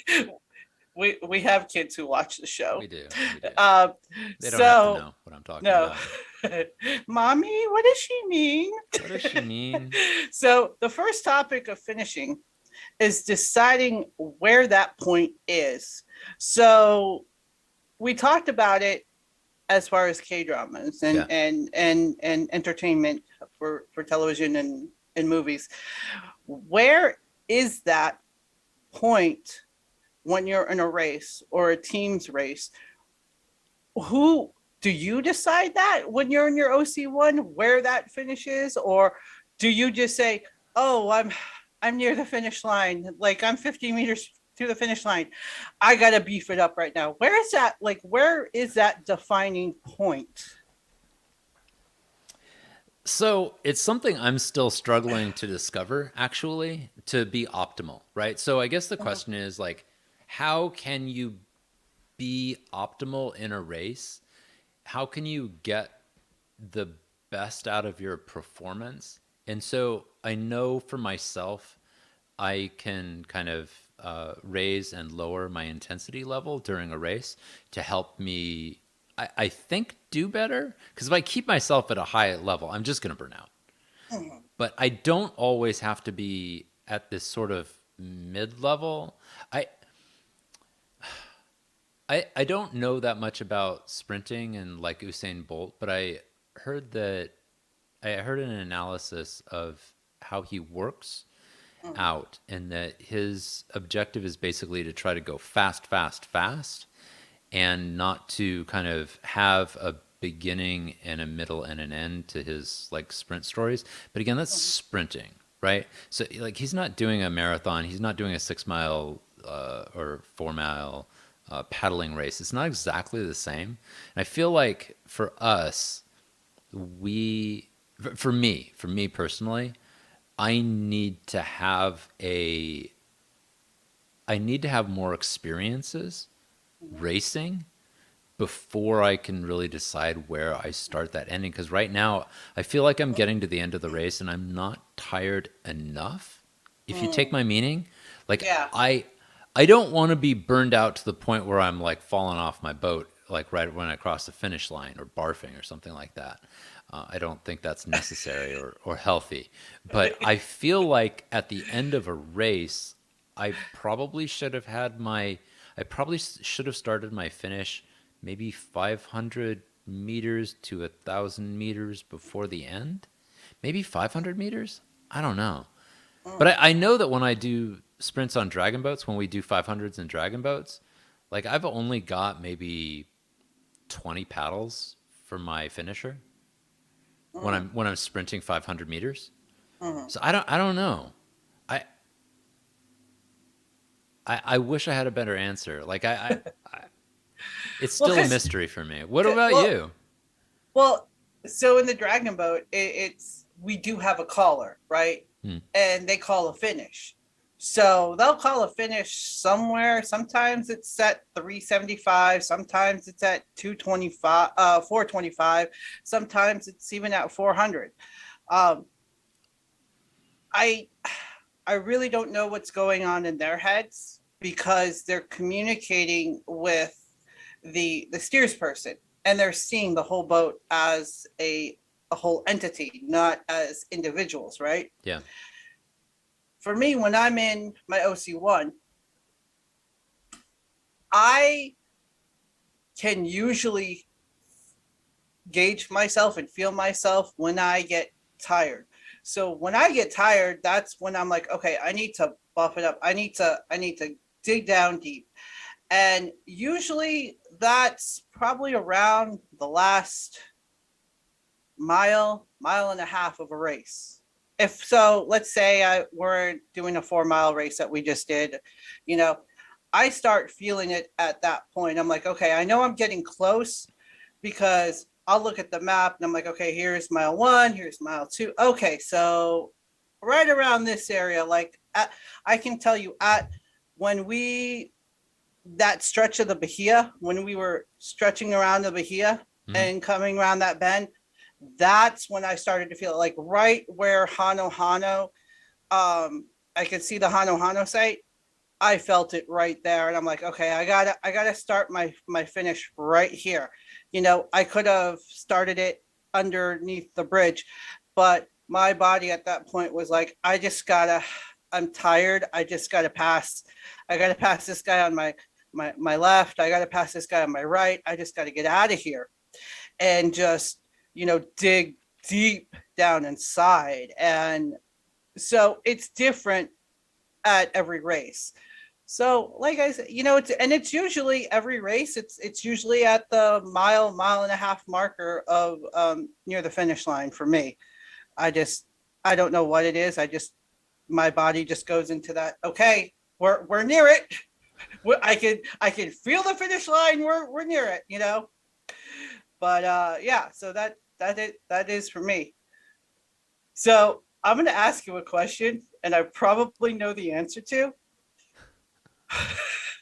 What the hell did you think about that start over there at Oh, our race? all right. So we recently did the Hano Hano Outrigger Challenge. Is that what it The was called? ocean Ocean. Challenge. Hana Ocean Challenge, which for the short course, the 4.5 mile course, was not on the ocean. So a little bit of a misnaming there. So, so yeah, what did I think of that start? That was, So mind you, to say it I, was a cluster would be accurate we in have to a literal sense, not a figurative sense. It was a cluster. It was a cluster of boats, kind of arranged in a line, but not really. It was sort of like this big mash of like boat line, boat line, boat line, boat line, boat line, boat line, boat line, maybe 4 to 7 deep at different points. It was sort of like smushed into this inlet. If you haven't been to where the race starts, it's this it's this area where you can park boats and there's some swimming there and stuff. And so we're sort of on the edge of the swimming area right before you get to the boats. And all these boats are like, so imagine like here, let me use your map behind you. I'm gonna use my map. This is the boats, right? We've got the boats. So the boats are in this sort of mush here, right? And then the inlet is the inlet is going up there, right? And Yeah. all the boats, all of a sudden we hear this weird noise, and we're like, is that the go? And then somebody yells, "Go!" And that someone would be Naya. I didn't hear you yell because you must have been very far away. I was But in I the started back. seeing boats moving way off to my right. And then all of a sudden it sort of starts peeling off. There's like people coming up here, and then the rest of the boats are sort of following, and all of a sudden we have to make this corner. We have to make this corner and go this way.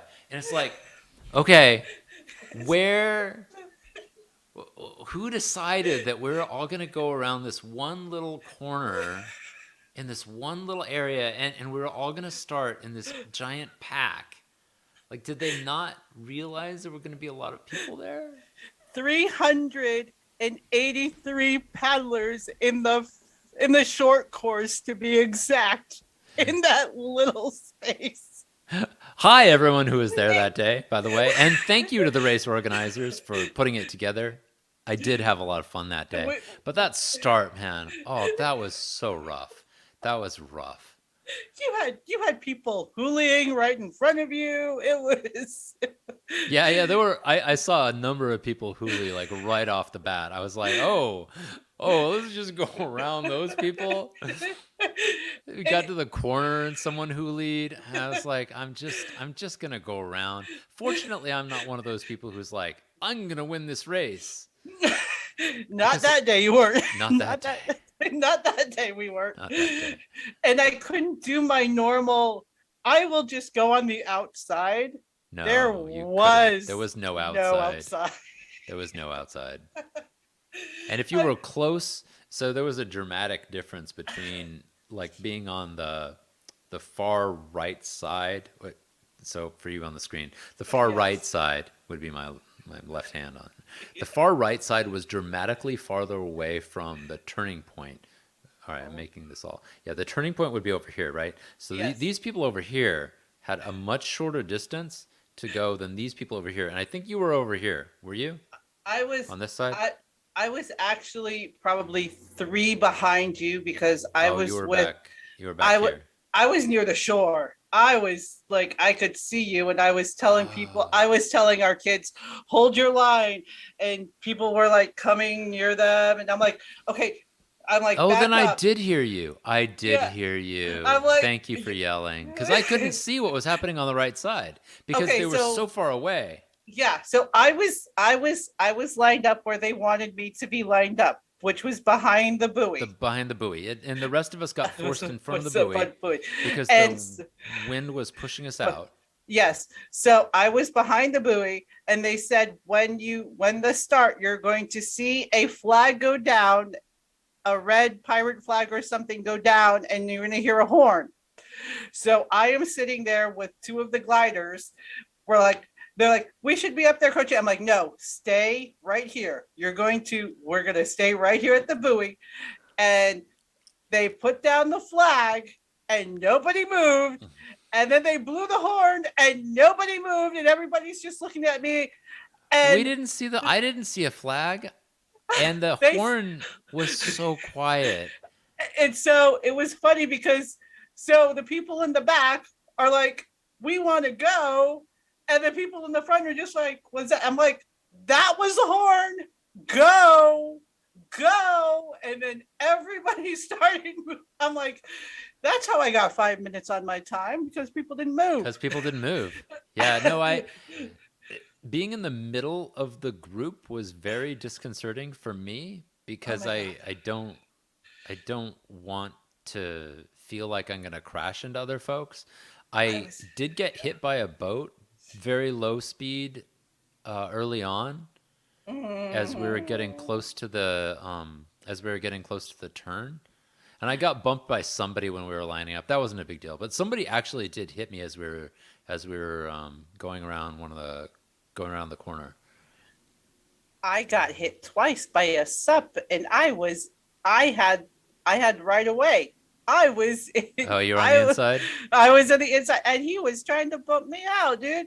So that Oh, now I have two scuff marks on the back of my, oh my God. oh man! And this I'm is like why they won't insure you for races for your boat.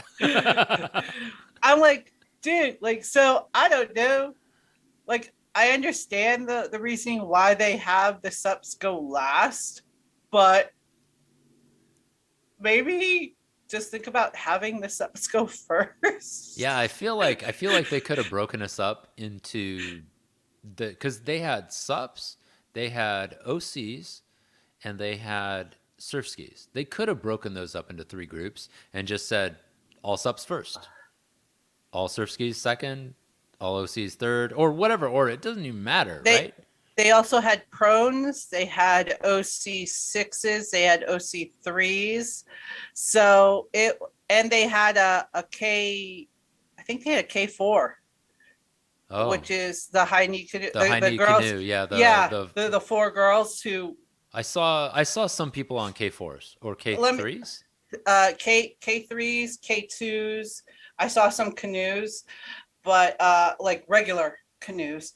Did Um, you? but yeah, Oh, I was amazed. I I was didn't like, see that. why are you here? I'm like, you do know that this is going to be one of those weird things. But I got to give props to the people who were on the K4s, and then I saw four people on like a sup, like a big sup. I was like, that's different. But yeah, those girls who did the They K, had like a megalodon and they're like yeah, paddling it. yeah, in a race. Those Nice. girls, I gotta give props to those girls who did the K4, man. That's not easy being in that position for that long on that course during that race. So I don't know that much about how the K style, the high knee style Yeah, works. Do they switch sides ever? no, Really? Wow, I couldn't do that. I don't think I could do that. Yeah, I that's don't. yeah, my knees don't play that game. I was sitting down in my OC just watching them and just I'm like, oh dude, I'm so glad you're so young to do that because I'm not gonna do it. So so one more question. Oh yeah? All right. Yeah, because we have I mean we were gonna do individual team and mindfulness going through the motions, but I think we always, touch upon that. I think we did. I think we do. Um, so the question, going back to paddler versus paddling, um, I don't know if you answered that, but have you had that defining moment when a person isn't just somebody who paddles anymore and makes the transition to be a paddler? Have you had that moment, or are you still waiting for it to happen? Like, is Oh there yeah, a, no, I definitely have. I have. If I think I know what you mean.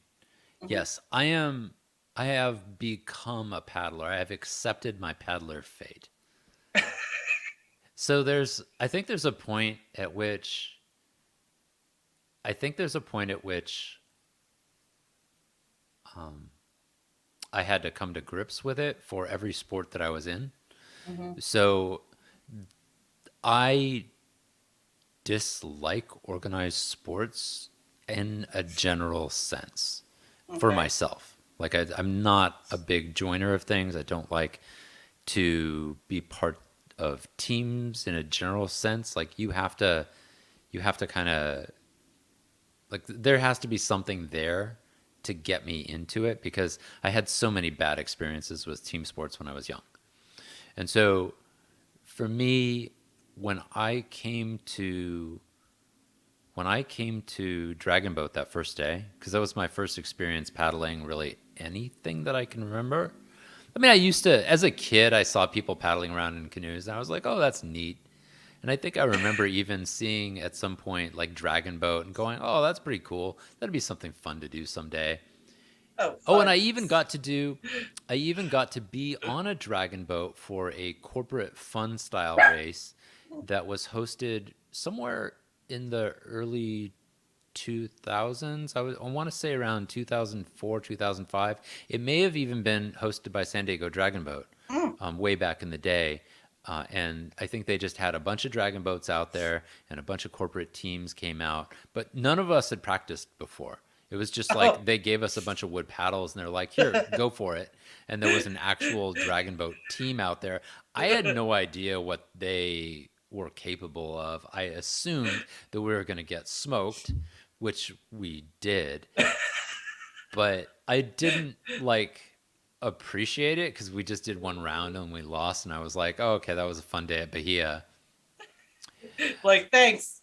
Boost my confidence, right? Cool. I mean, it was okay. I mean, it was a team building exercise for where I worked before. It was all right, but I didn't like go into it until my wife started joining, and she's like, well, why don't you come out and just check it out, see if you like it, and I would say for the first few months, until I decided to get my first paddle, I was not a paddler. I would not consider myself a paddler. I was like, I'll go out there every now and then. I'm like, it's fun enough. I'll go once a week. It's fine. In fact, even after I got my paddle, I still wouldn't have considered myself a paddler. When I started taking private lessons from Red, which I did for a little while, at the beginning of the pandemic,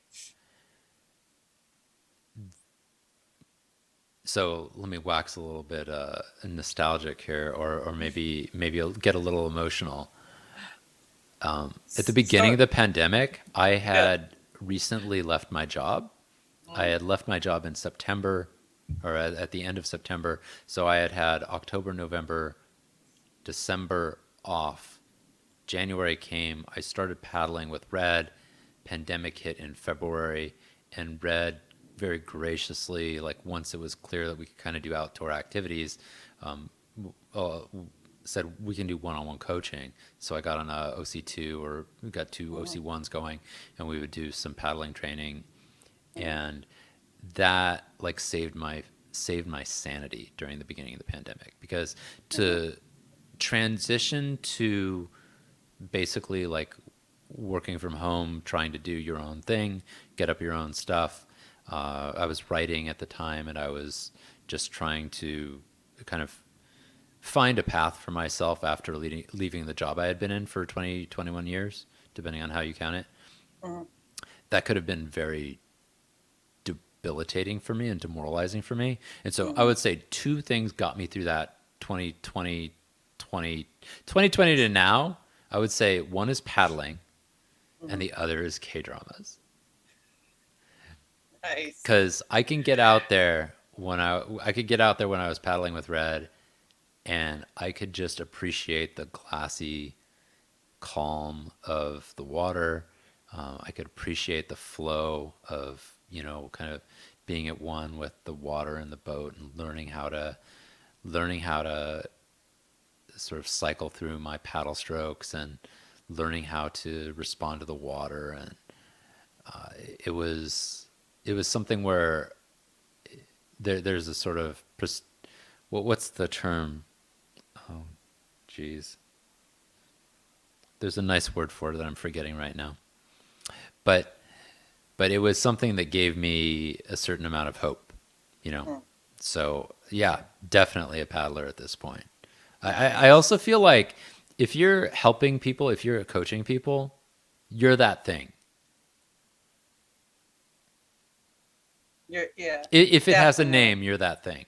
Well, by the time you hit coaching level, Yeah. and I'm not saying that like I'm a. By the way, when I say I coach kids, I'm not saying that I'm like some awesome, amazing paddler or something like that. I'm not making that claim.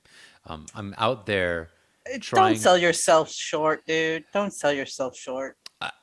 I try, right? And I feel like coaching is a pathway that everybody takes as part of their learning progress, and it's an important one, right? So Hmm. if you there are two ways to go. You can either go down the sort of I'm going to get very aggressive and become really the best I can at the sport.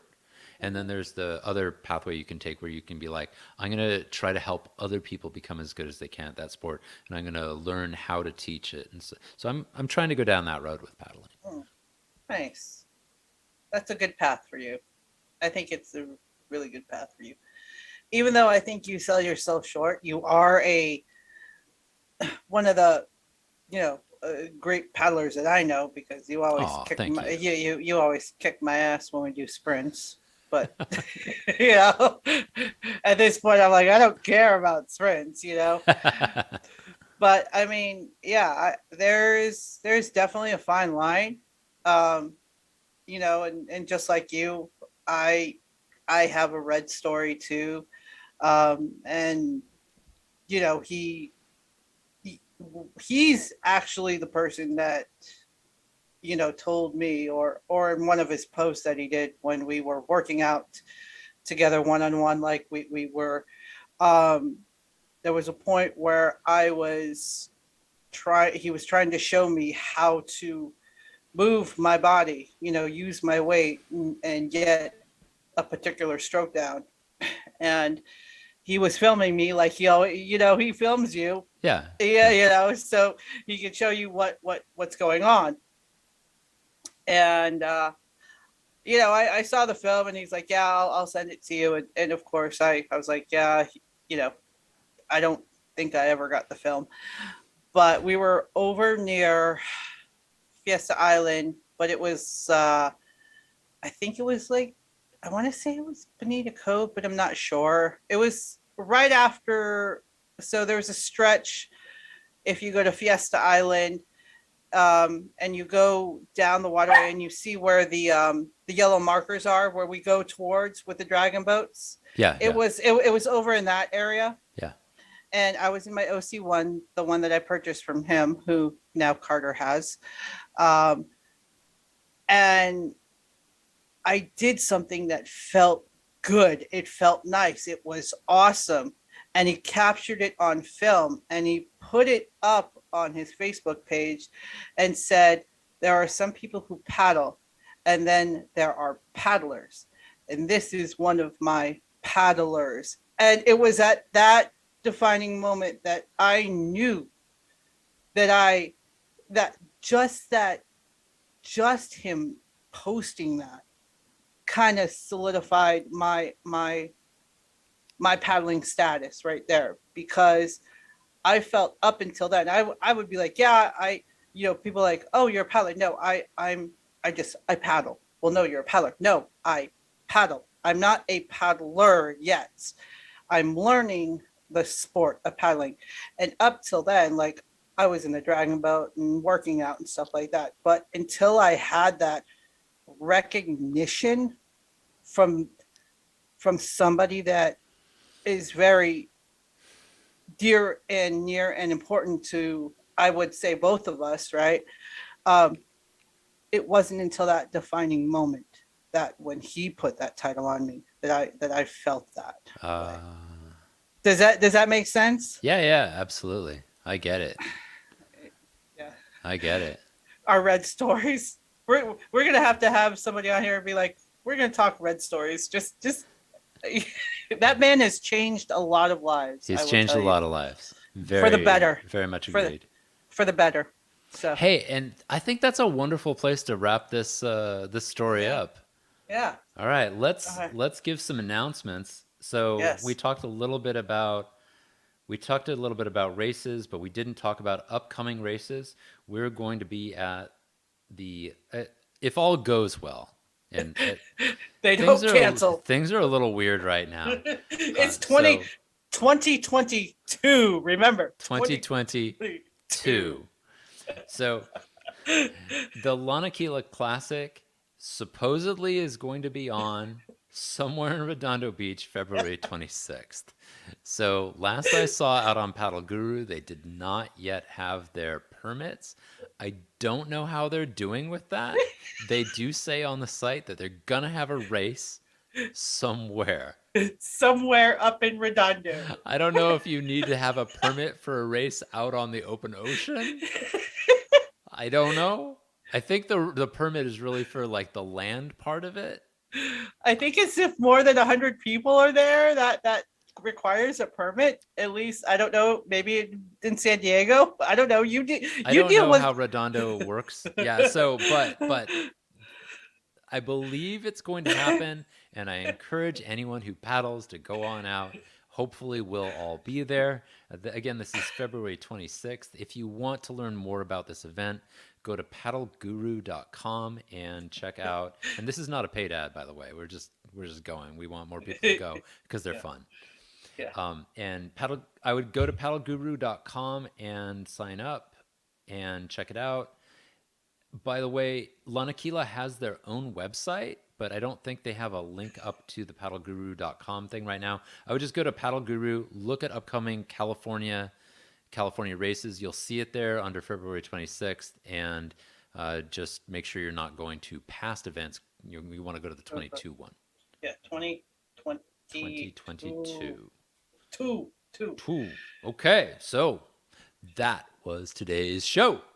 Thank you for watching. Please like and subscribe because we need the subscriptions and we thrive on the likes. In the comments, please tell us whether you think you can invest better as a fan or a critic. Tell us whether you think you can paddle better as a fan or a critic. And you can email us now at writingthewake2, the number 2, at gmail.com. Or you can follow us on both Instagram or our Facebook page, both at Writing the Wake, one word. Yes. Tune in next week for episode 7, where we'll talk about the wickedly popular Netflix series Witcher. An estimated 76 million people have watched Witcher since its debut on December 20, 2019. And all of those people probably finished watching it before I finished watching the end of season 2, which was last Tuesday. So, as usual, we're on top of current events and all the best in pop culture. We'll be talking to you next time. Until then, embrace the hoolie, and we'll see you on land or in the water. Peace. Bye.